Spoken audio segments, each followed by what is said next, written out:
Welcome to Nobody Told Me That, your source for candid business talk and stories. Your host is speaker and author Teresa Duncan.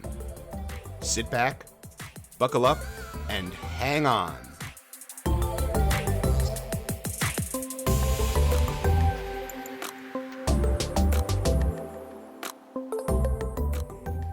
One of the best things about having a podcast is that you can have guests come on the podcast and have a lot of fun with them, and you end up not talking as much, which is kind of cool.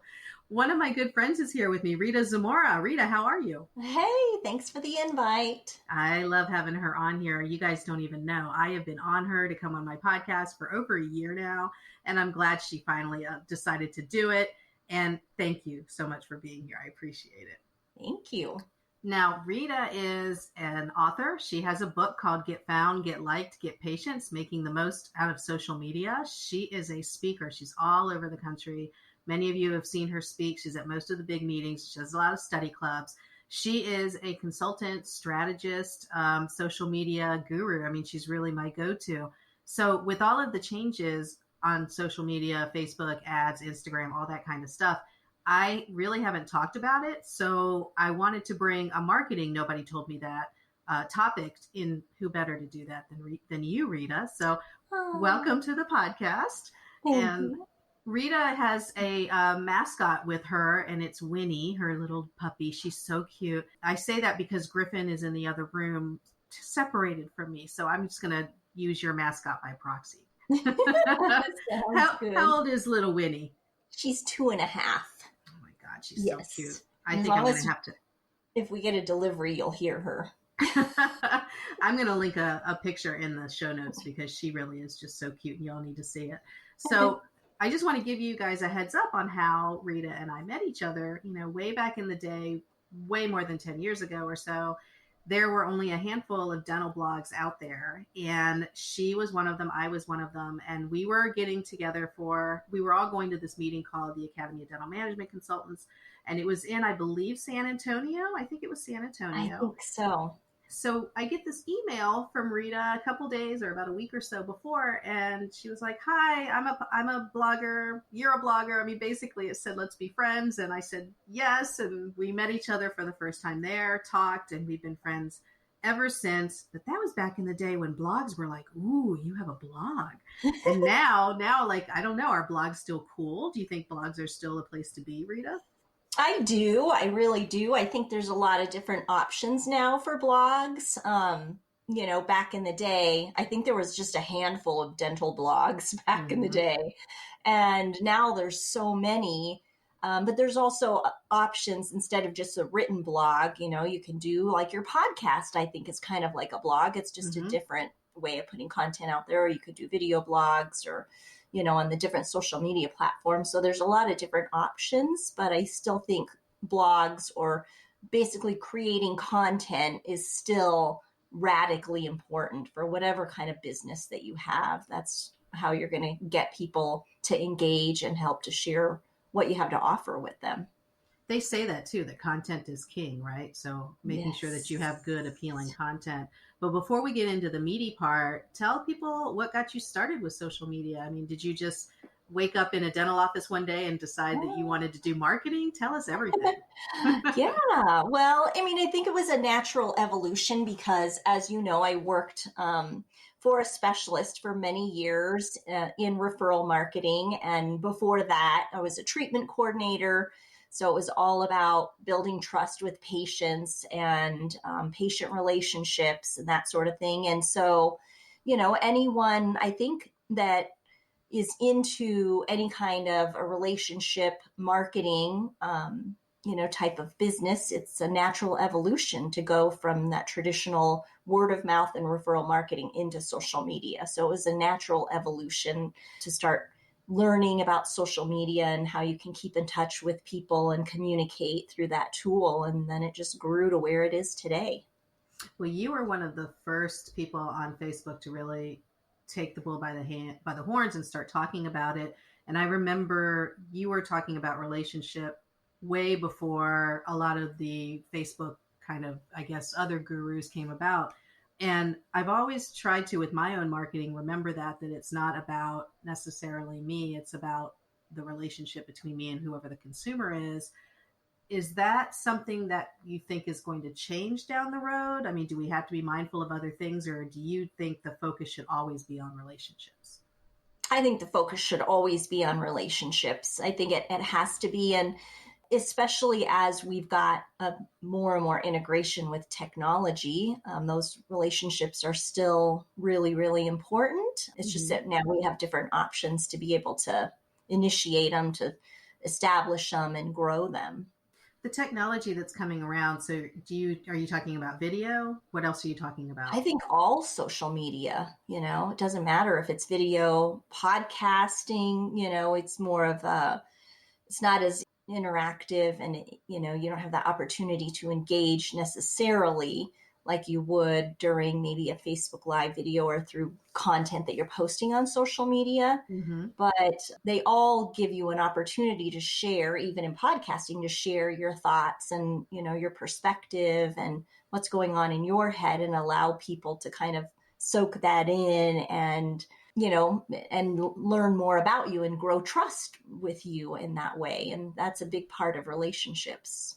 When we look back at the early days of Facebook, the marketing was mainly like just kind of weird images, like happy 4th of July and Thanksgiving. It was mostly like, here's the holidays, here's how we celebrate it. And now it's different. You see a lot more personality, you see a lot more office stuff. Do you think peeling back the curtain and letting patients know more about the personal lives of people that work there, or habits? I mean, is there a line there that we need to be careful about?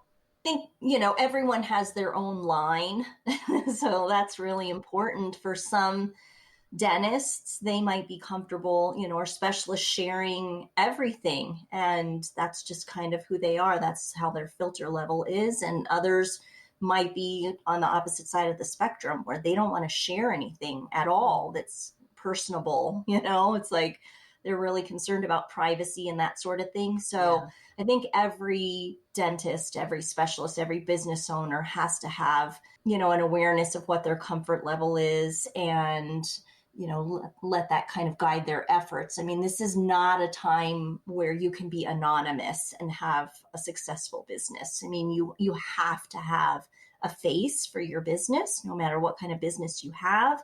And you have to have some level of personality, in your social media, because that's what people expect today. So if you have 3 dentists that you're trying to choose from, and one of them is anonymous and doesn't have any information, and one of them only has 2 different photos on their profile photos and one on their website, and the other dentist has lots of different information about themselves and their team, then as long as that information that's being shared by that open practice, it's sharing a lot of photos and information about their team, as long as the patient is drawn to that, I mean, that's going to make the decision really easy for them, because we don't have time to go and explore and learn about these other individuals that don't have a presence. It's like, who has time for that? We need to know everything before we make a decision to see a new dentist these days. And it is nice when you go into the office, seeing the same face or seeing a friendly face, you kind of already feel like you know them. Do you have a bead on what the difference would be for an office in a city versus like in a small town where everybody knows each other? I mean, is there a difference in your approach when you have that type of setting? I don't think I've ever asked you this question. Mm-hmm. Well, it really comes down to, again, that individual, because I think some people might think, oh, this practice is located in a really rural area, and they might be very conservative about their privacy and that sort of thing.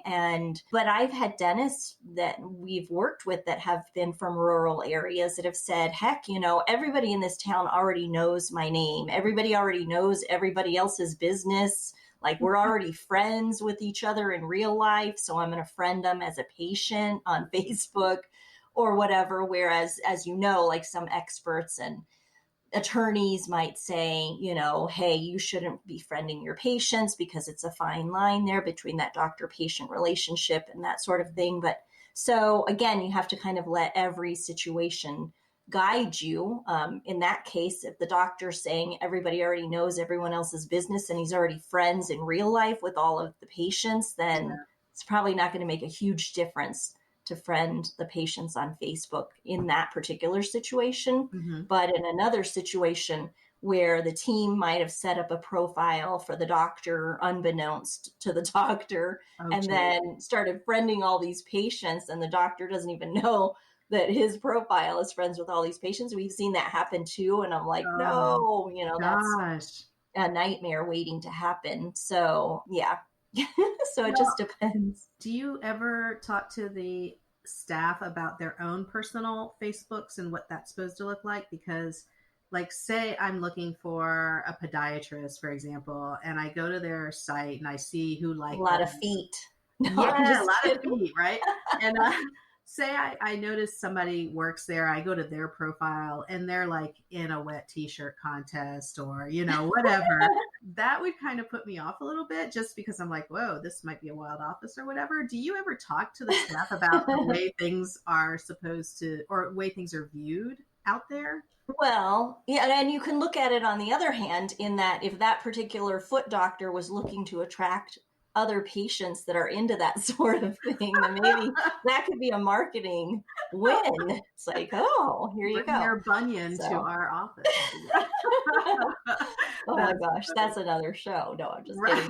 kidding. But I think, yes, there's HR people that could probably better address that question because there are limitations on what you can and can't tell people to do. And you can have your social media guidelines, and your HIPAA manual is going to outline all of that. Or I don't know, what's your HR manual, not your HIPAA manual. Oh, God, But, manual.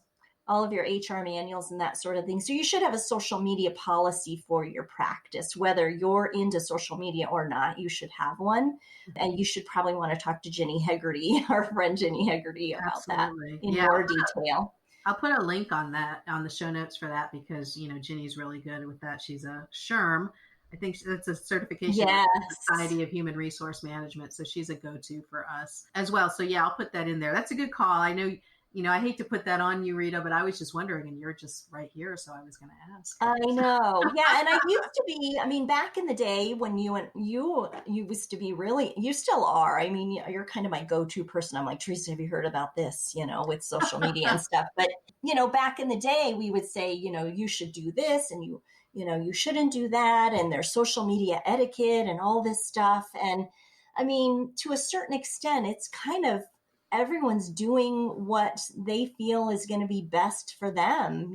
There's a whole wide range of dentists and specialists that are doing different things on Instagram or on Facebook, and things that we probably would have been shocked about 5, for sure, 10 years ago. But now the dentists, they all have different filters and different goals and different comfort levels. And it's sort of everyone's going to kind of do whatever they feel is in their best interest. Hopefully they're doing it knowing what their values are and what they're comfortable with and what sort of brand they want to portray, because as long as you're within those parameters of this falls within my values and within my goals and how I want to be perceived, then I say, knock yourself out. Whereas back in the day, I think we would have tried to control that message more and said, you should look this way. And Yeah. that's kind of across the board for all businesses. You're seeing things that you're like, whoa, I didn't even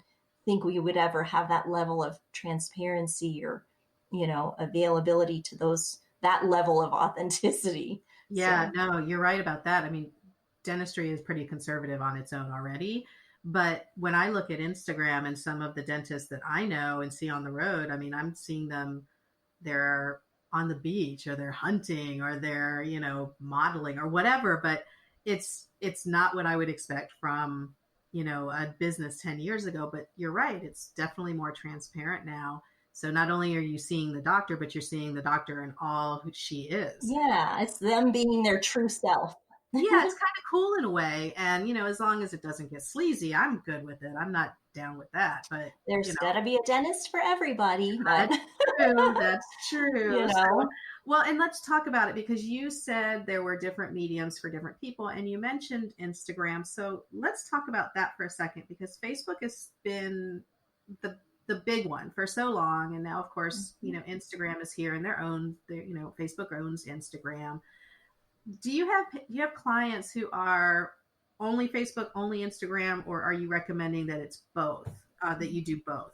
Yeah, well, I definitely recommend that you do both Facebook and Instagram as long as you have a practice that's wanting to attract clients or patients from those different age ranges and those different social media demographics, because there are some practices out there where the dentist really only likes Instagram and they have gone crazy with Instagram and they're Instagram influencers and they are just killing it on Instagram, and they may or may not have any interest in Facebook. Their Facebook may be non-existent or just flat, and that works for them because maybe they're working to just attract the demographic that's really active on Instagram. And Facebook lost a couple of percentage points the last couple of years with all the privacy scandals and the politics that are on there and that sort of thing. And Instagram was growing like crazy. The senior population is one of the populations that's continuing to grow on Facebook, not very rapidly, but it's continuing to grow, whereas the other demographics are flattening out or even dropping a few percentage points. So we'll have to see. But, if you're interested in attracting patients from the Facebook demographic, then you should absolutely be there, be active there too, not just Instagram. Well, it's funny because my son has always called Facebook the old people social media. Or the F word. So, but and then he ended up having to get a Facebook because his professors and some of his JMU, the university stuff. So he was like, "Oh, I'm on Facebook now." So it was pretty funny to see that happen. So I'm guessing people his age, as they get older, they'll start to see there is a reason to go to Facebook, because Facebook, the groups, you can't beat the groups. Some of the dental groups are a little scary, but some of the B2B groups, the business to business groups, are really wonderful. One thing that does confuse me about Facebook and Instagram, and hopefully you can clear this out, is the ads. So I don't know. I've never done an Instagram ad. I've done some Facebook ads, but I don't know if I did really well at them. So can you explain why someone would want to do ads on either medium, and what is your personal opinion of them? Yeah, let's talk about ads. But I did want to also add one other tidbit to what you had said about Facebook and with the kids on Facebook, because I think that is really interesting, Teresa. I saw that as well. I did a course for the University of Louisville, their dental school. They're like a dental business curriculum as a part of their dental school. And so the last 2 years in a row, I did a virtual presentation for them, and it was so cool. I mean, I always like to be able to see what the state of the students is when it comes to social media. And we did a poll on how many students were using Facebook and Instagram, LinkedIn, and the majority were using Facebook and Instagram. I think it was pretty equally. LinkedIn, there was like one person using it. I'm like, okay, give it another year or so and you'll probably be up there.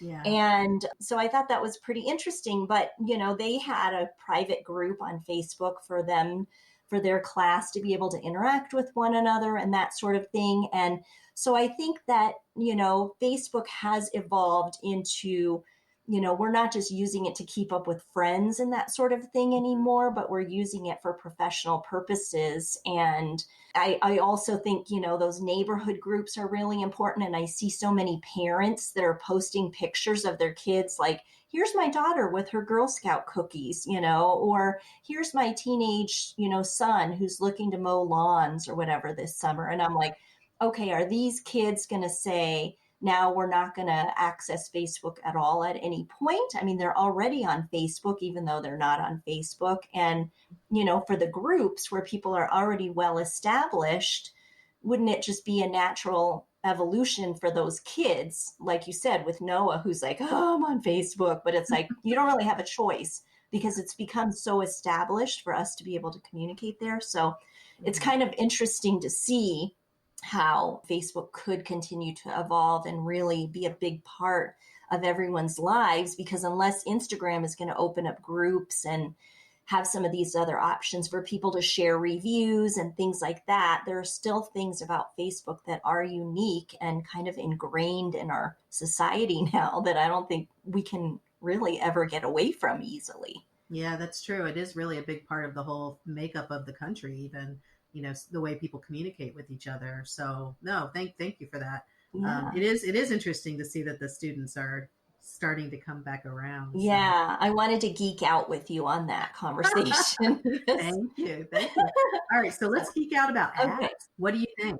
Oh, I think the biggest thing we have to clarify, because people are always like, what is the difference between a boosted post, and a sponsored post, and an ad? And essentially, they're all the same thing. There's some different um, theories behind them that you should kind of think about. But essentially, it all means like you're paying Facebook or Instagram money to get your content shown. Okay. So, you don't get caught up in the language of all of that.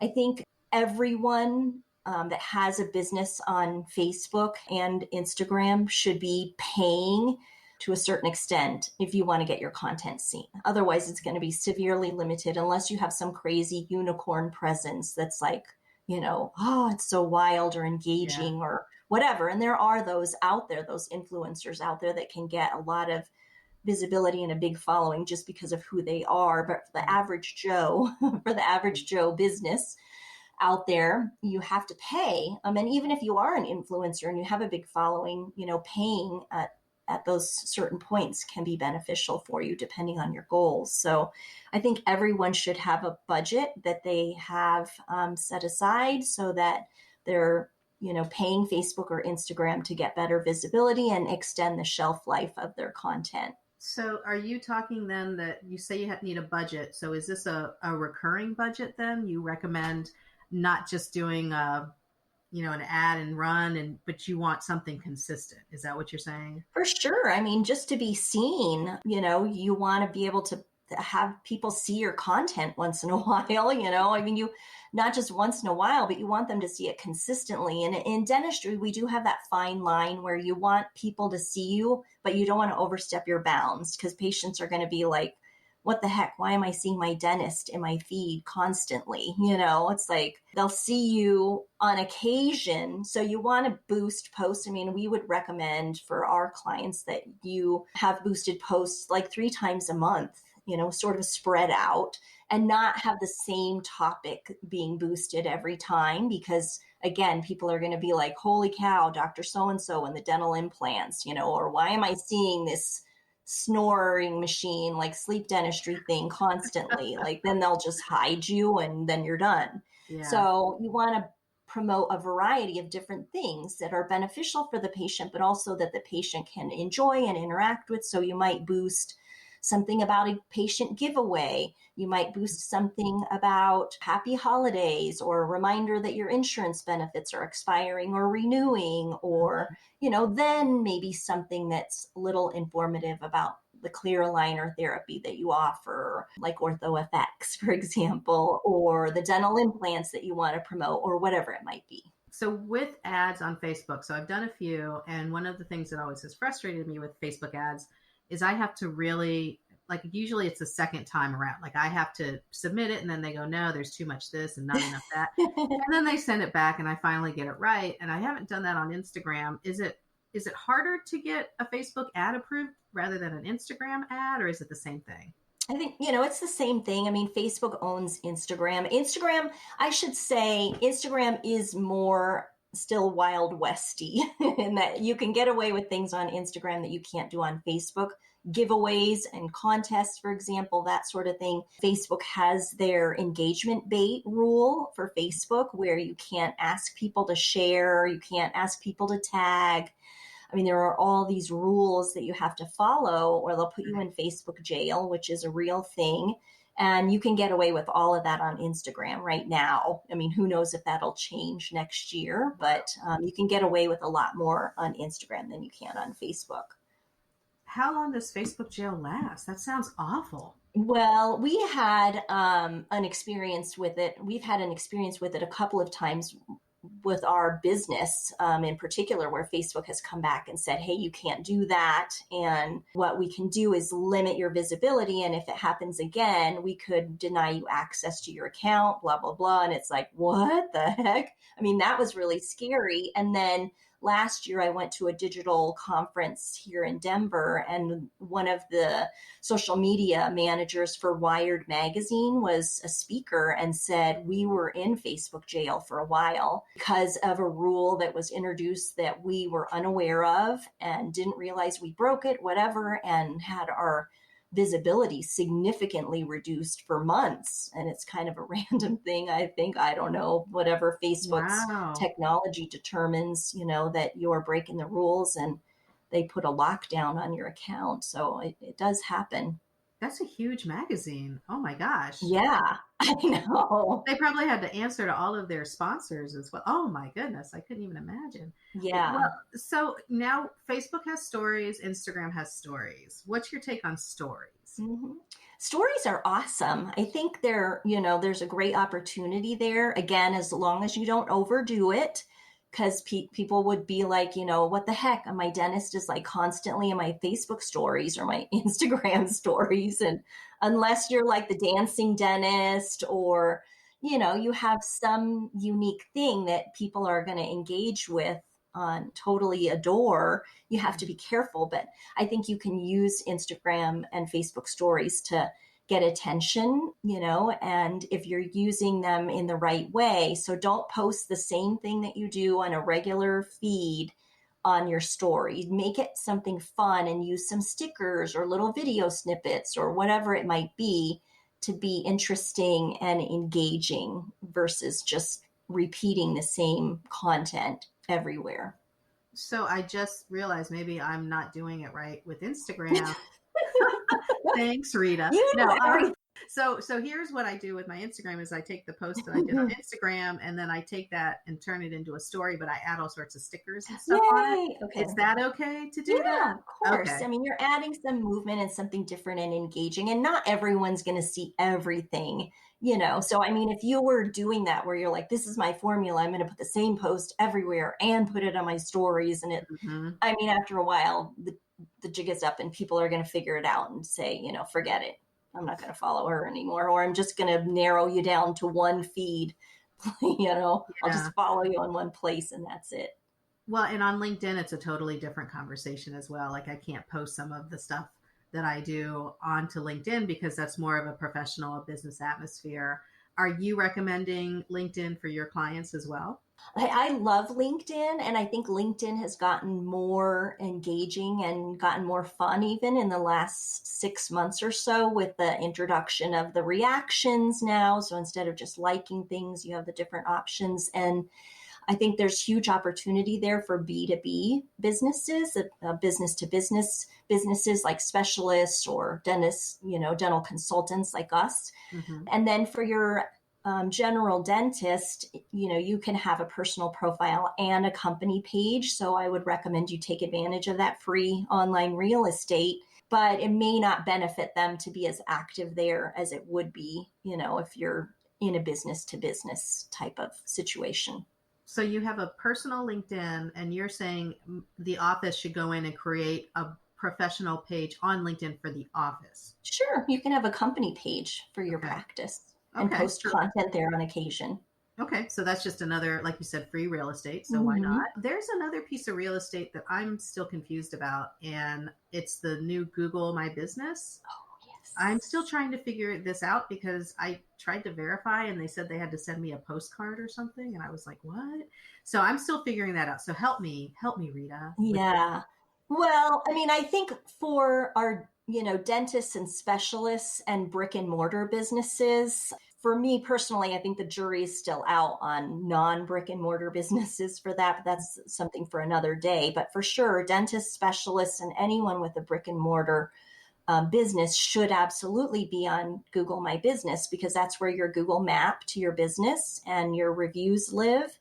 And a lot of practices don't know that you can also post content there. There was a study out recently. I can't remember what it was. It was like almost half of the businesses that are on Google My Business don't even have their website plugged in to Google My Business. And I'm like, what? That's like your biggest, I think it's your most important piece of online real estate is your Google My Business profile. Really? Okay. So because Google indexes everything, is that why? Google owns it basically. And there's been a conversation also out there among marketers that says, at some point, would you even need a website if everything's on Google My Business and it's the first thing that comes up when people Google you? Mhm. You can click to call them, you can click to get directions, you can click for their hours, you can see photos and get a lot of other information there. So why would they go to your website? We're not at that point yet, but it does give you something to think about. Well, actually that makes me pretty happy because having to host a website for my business, I'm not bricks and mortar like you're not brick and mortar. The hosting is a lot, and then paying somebody to upkeep it and all of that. And if it's all in one place, it saves the patient a click or a client a click. I'm all for that. It's just scary though because Google really is like if they own everything, everything. So it is a little freaky. Yeah, I mean, imagine how that would disrupt, website businesses. Like I said, we're not there yet. And I think websites also offer landing pages, which is another conversation, for another day. That's still a unique, a unique thing that you can offer to really engage people when they come visit you, especially off of social media ads and that sort of thing. That's really still very important. But your Google My Business profile is so important. Here's an interesting tip that a lot of people may not know about. Google My Business actually has a business page on Facebook. So if people have questions about their Google My Business, they used to have a phone number that you could call, and I would share it during my presentations, and people were like, oh my God, I can actually call Google, but now they've removed that option. I'm like, maybe I referred too many people. I don't know. But new thing now, it's sprouted up, at least that I noticed recently, and it's on Facebook. And I noticed that they're asking some people to message them with their questions. So I guess if you have a Google My Business question, you should probably go and try to get it addressed on their Facebook page. Isn't that That's interesting? that is wild. So okay, so people, that was the nobody told you that of the episode, really, is that Google My Business is out there, and I'm willing to bet that a lot of people haven't heard of it because I just kind of stumbled on it. I read one of your posts. I think you had put something out about it, and I was like, what is this? Because Google Plus had kind of come and gone. Oh. Is this like Google Plus 2.0? Is that basically what this is? No, they just killed off Google Plus, and but you do have an option with Google My Business to post content, and a lot of businesses don't know that. Mm-hmm. That's another way you can take advantage of that free additional real estate on your Google My Business profile. So every 7 days, that content that you post on Google My Business gets archived. Mm-hmm. So it's not completely gone, but it gets archived. And then patients would have to click on a button to see your previous content. But that means that every 7 days, you should want to be posting on your Google My Business profile so that you're keeping up, something fresh and something that might be engaging for patients there on your profile. That's phenomenal. Thank you for that because I need to work that into my rotation as well. So you're providing Instagram, Facebook, LinkedIn, Google My Business. What else are you Yes. providing? Because I know you have the service called Connect 90, which I have to say Rita and I have been good friends for a while. So I've kind of been a part of this, watching it come to fruition because she's worked so hard on it. And it's not there. I know you don't have a website yet, but you've already got clients on it. You're taking clients on it. So it's called Connect 90. And when it comes out and you have a website, we'll get you back on. We'll talk more about it. But what are you doing with Connect 90? Tell people about that. Yes. Well, I mean, over the years, Teresa, since you and I were talking about social media even 10 years ago, I mean, we keep evolving and changing our services based on what our clients are asking us for. And we have for a long time offered custom social media marketing services, which is great for dentists who don't have time, or specialists to do it, or they don't have the interest or the skill set. And they're like, please just do it all for us. Do the booths, do whatever, just we'll give you pictures and make us look awesome. So we still do that. And that's great. But we've had more and more clients that have approached us and said, we have someone on the office that's great, that could be a great candidate for this, but they need help with ideas, or they need, someone they can turn to for support on occasion. Or, as you know, Teresa, I mean, it kind of takes a village today because, we have Google My Business, we have Facebook, we have Instagram, so even me with a team, every once in a while, we're like, oh my God, did you know about this? No, so it takes a village. We wanted to create a service that was affordable for dentists that have someone on their team that can do this, but they need some support, they need ideas, they need structure, and they need to find a way to get some systems in place for a strategy every month. So we developed this program, and it's called Connect 90, which was born from connecting with patients. That essentially is what we're trying to do here, connect you with patients. And the 90 comes from this program. If you use it within 90 minutes a month, you can have an awesome social media strategy that works for you, that's really seamless and consistent. So that's where the Connect 90 came from. Thank you. So let me back up a second because, this podcast is mostly managers and dentists with a few dental assistants. Yay, I'm hearing from more and more of you. What I hear all the time is I just don't have time. I mean, you're hearing that too. The managers I talk to are like the ones who rock everything in the office. And so adding one more thing, the social media, they all thought it was great because, I'm on Facebook, so this will be good. And then they realized it's way more work than just liking people's posts on Facebook. So say a manager who already feels a little bit stretched out, maybe he or she wants to do this, but then she's like, oh, I got to get up to speed on it. How long does it take for you to acclimate them to the program? Mm-hmm. Oh my gosh, it's a very intuitive program. So it's an online calendar that we use, and we provide content suggestions for them for the month ahead. It's not too little, not too much. There are consultants out there that are like, you should be posting every day. I absolutely disagree with that. I think it's too much. It's just too much. It's too much for the patients. It's too much for the team. And if you're boosting a couple of times a month, you're going to get far greater visibility through those boosts. That you might have a $25 or $50 a month budget. That's going to give you significantly, it could be 1,000 times better visibility than if you're posting every day. I think it's really about that quality, have a few quality posts that are planned that are also going to help to support your goals. So that's something we remind the practice of is, what is it that you're trying to grow in your practice? Most dentists know. They'll say, it's our clear aligner therapy, or it's our dental implants, or we want to let people know about whatever it is. We're accepting more referrals, but they're not posting about that. And so they end up just posting about a lot of random things or a lot of really good social stuff. But when patients are considering their practice, they're going through and scrolling through their feeds, and they're not seeing any of those treatments. They're like, oh, I didn't even know you did, clear aligner therapy, or I didn't know you offer dental implants or whatever. So we're making sure that we're integrating that business aspect of those business topics, as well as the positive, social stuff too. With having, I hear Ariel. Is that Ariel? She's screaming back there. She's like, probably out of food. Her bowl is sitting empty. She comes first, obviously. When you're on Facebook and looking at the content that's posted by these offices, what I notice the most is there's no call to action.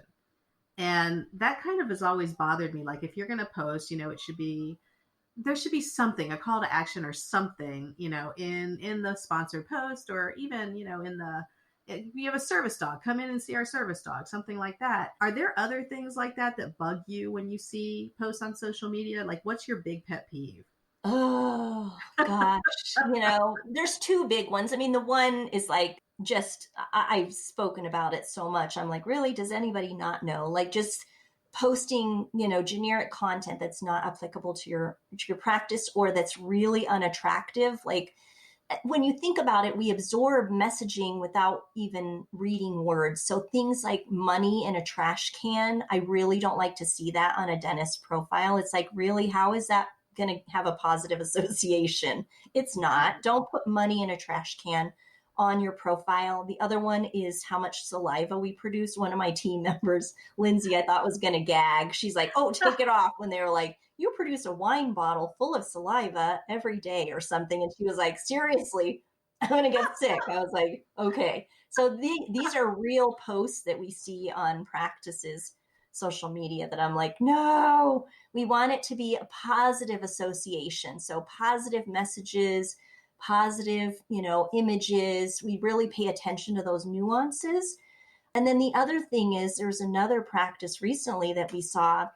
They were paying a service, and the service was posting a bunch of content and then linking to all of these random different sites on the internet. So they would have an article related to dentistry, but it would point to like USA Today or CNN or something else. And I'm like, you do realize, like, when you pull people out of your dental Facebook and point to these other random websites, that now you've lost that patient. It's okay to do it on occasion, but not all the time. So that really just irks me, because I'm like, I feel really bad because the practice is spending money on a service that's actually hurting them. It's not helping them at all. Clicks to need to go either to your site or, use the article, perhaps like put up a bit of the article and say, well, here's our thoughts, and, ask us our opinion or something like that.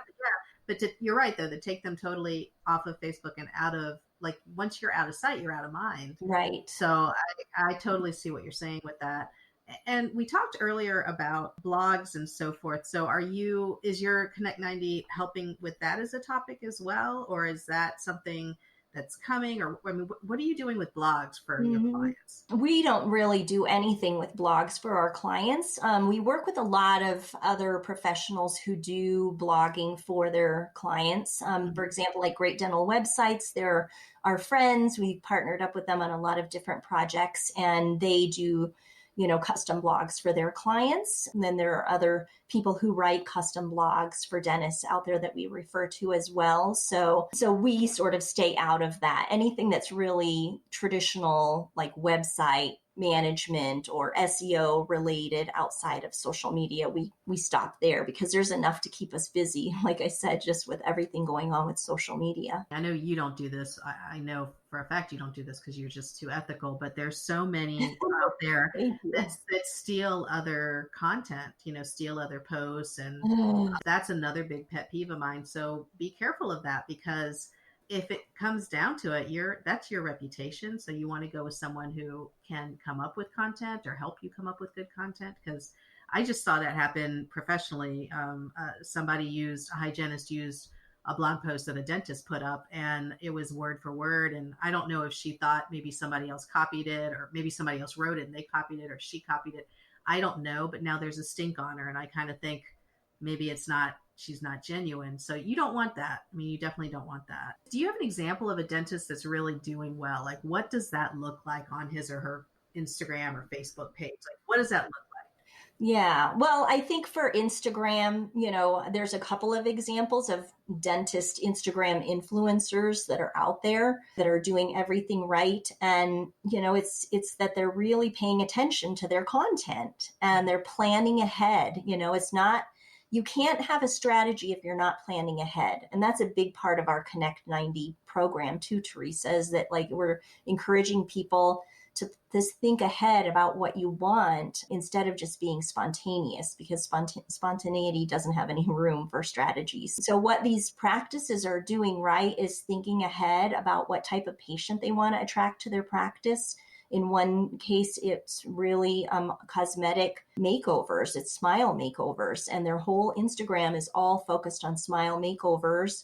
They partner with influencers in the Instagram world. So they've been really smart about who they work with as far as patients, set up some sort of an arrangement with them to have an influencer relationship.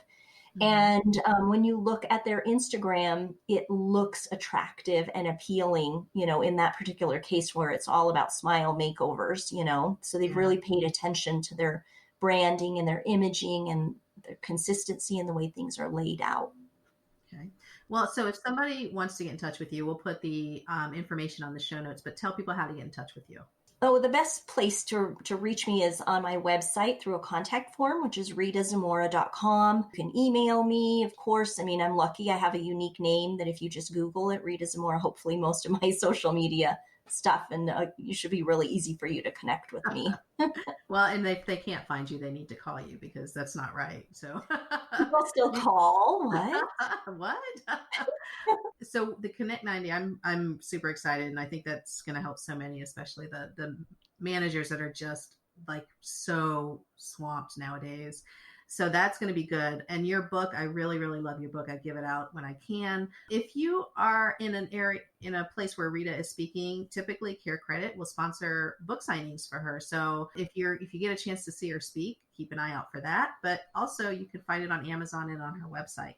So it's Get Found, Get Liked, Get Patients, making the most of social media. And that's a good way to kind of dip your toe in the Rita Zamora water to get a flavor of what she's about. And then check her out on Facebook, check her out on Instagram. And oh my gosh, we never talked about Twitter. Do you even do anything with Twitter anymore? I kind of just let it go. I am still on Twitter. I mean, people who love Twitter are still really active there. For example, like Kevin Henry, he loves Twitter.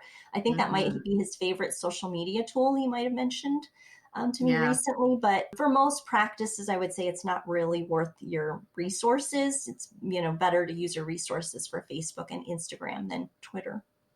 It just moves so fast. Like I can't keep up with it. It's exhausting. So Kevin likes sports too, because that's another reason that I think he likes it so much, because that's perfect for sports. Still good for news agencies, I think. Celebrities, news agencies, and politicians. Which is kind of the stuff you really don't even want in your stuff, right? Like Connect 90, you're not going to have any political conversations. Oh gosh, no, of course not. So we still have that, I guess, that mantra, you stay away professionally from like the sex, the politics, the religion, all the stuff you don't talk about it at holiday dinners.